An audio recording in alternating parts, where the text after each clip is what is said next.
100 खून किए हुए हत्यारे को भी अंततः प्यार चाहिए। और वो संसार है, कहीं न कहीं मन में चोट लगेगी, कहीं न कहीं आपकी मृदुभाषिता भी आहत होगी ही, लेकिन अधिकांश संभावना है कि वो अपनी प्रतिध्वनि लेकर आए।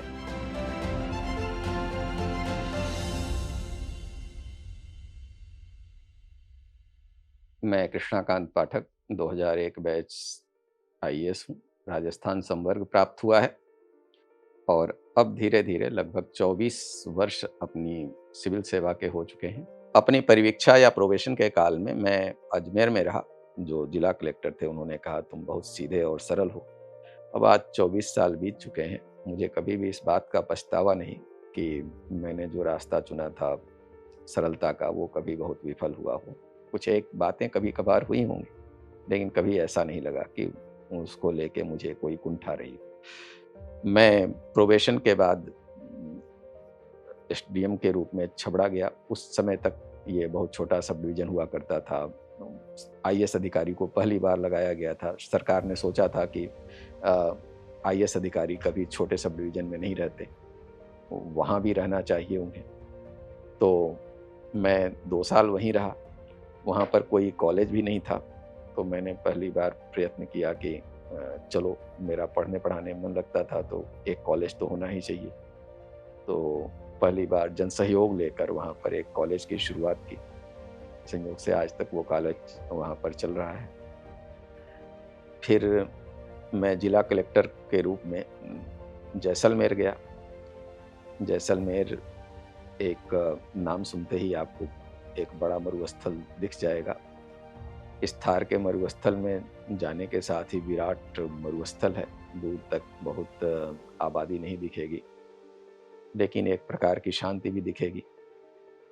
वहाँ संयोग से मेरे जाने के कुछ ही समय बाद बाढ़ आ गई। अब तक वहाँ के इतिहास में कभी बाढ़ आई ही नहीं थी। किसी को पता भी नहीं हो सकता था कि ऐसी बाढ़ आ सकती है, लेकिन संयोग से केवल 15 दिनों के भीतर इतनी बारिश हो गई कि वहाँ पर बाढ़ की स्थितियाँ उत्पन्न हो गईं। बगल के जिले बाड़मेर में भी हो गईं।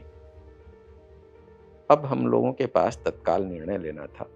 मैंने पता किया कि आपदा प्रबंधन के लिए उनको सहायता देने के लिए नियम बने हुए हैं, और ये भी नियम बना हुआ था कि अगर उसके लिए एडवांस राशि ड्रा करनी हो तो जिला कलेक्टर ड्रा कर सकते हैं। मैंने अगले ही दिन बैंक से राशि निकाली, विभिन्न अधिकारियों को नोडल अधिकारी बनाया। उन्हें यही कहा कि जिस भी गाँव में आप जाएँ, वहीं सर्वे करें।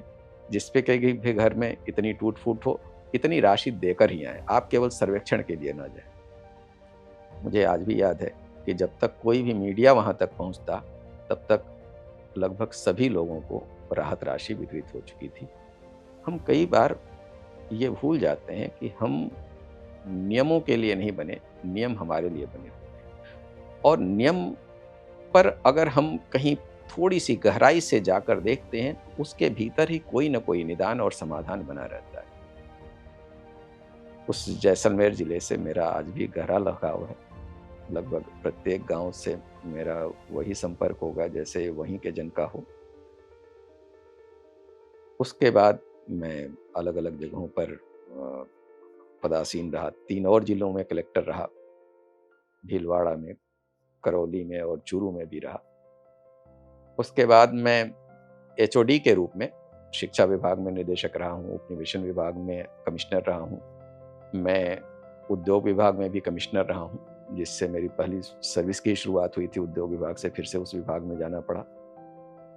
मैं लोक सेवा आयोग में 3 साल सचिव के पद पर रहा।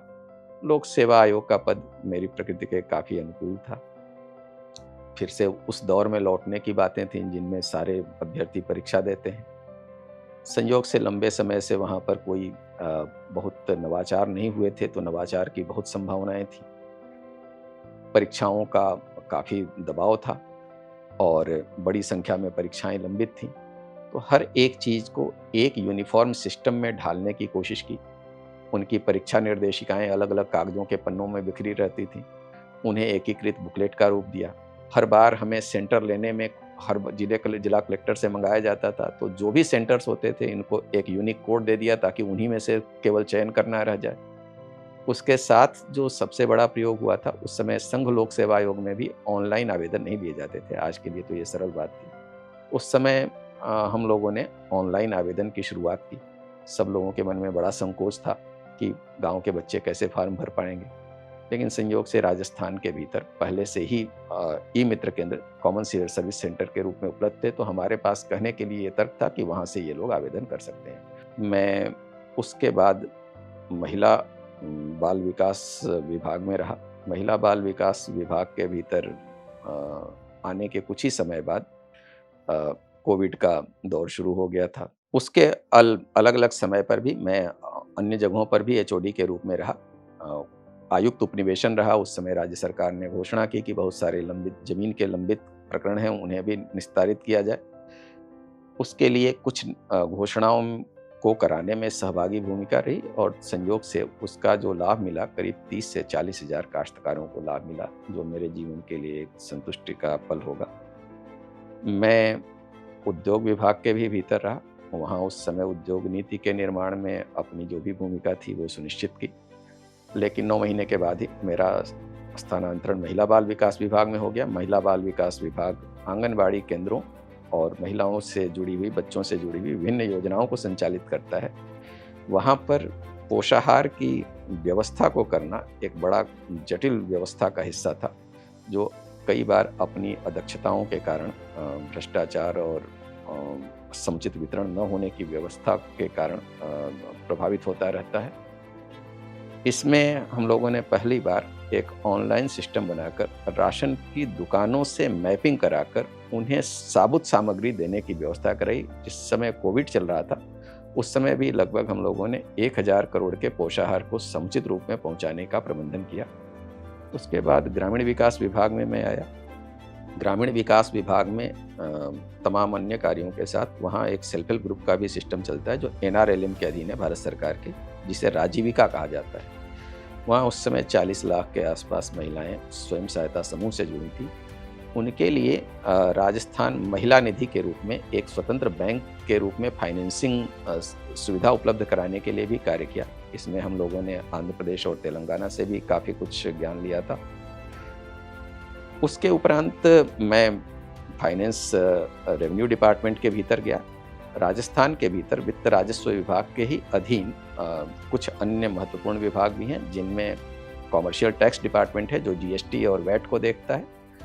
दूसरा महत्वपूर्ण विभाग आबकारी या एक्साइज डिपार्टमेंट है, जो मदिरा पर लगने वाले करों को की वसूली रखता है। और तीसरा रजिस्ट्रेशन एंड स्टाम्प्स डिपार्टमेंट है, जहां सामान्य तौर पर भूमि के पंजीयन की व्यवस्थाएं की जाती हैं।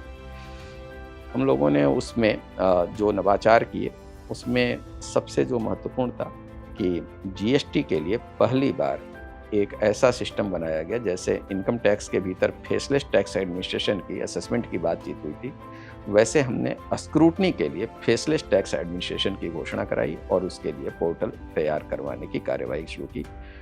पोर्टल अब जाकर तैयार हुआ है, तो क्रियान्विति अब होने की संभावना है। साथ ही हम लोगों ने रजिस्ट्रेशन एंड स्टाम्प में, जो जहाँ ज़मीन की रजिस्ट्री की जाती है या विभिन्न प्रकार के डीड्स बनाए जाते हैं, तो ये लगा कि हर बार जो डीड बनाई जाती है उसमें क्यों किसी चीज़ को टाइप करना पड़े। उसके भीतर 3 ही चीज़ों का रोल होता है, एक पक्षकार, एक प्रॉपर्टी की डिटेल और तीसरा कुछ शर्तें। क्यों नहीं ये ऑटो जनरेट हो जाए, और इस संबंध में हमने ऑटो डीड जनरेशन की प्रक्रिया सुनिश्चित की। तो अलग अलग समय पर व्यक्ति अपने अपने स्तर पर नवाचार करता है। मैं अभी शासन सचिव के रूप में कार्मिक विभाग में हूँ, और कार्मिक विभाग मूलतः ह्यूमन रिसोर्स मैनेजमेंट के लिए बना हुआ है।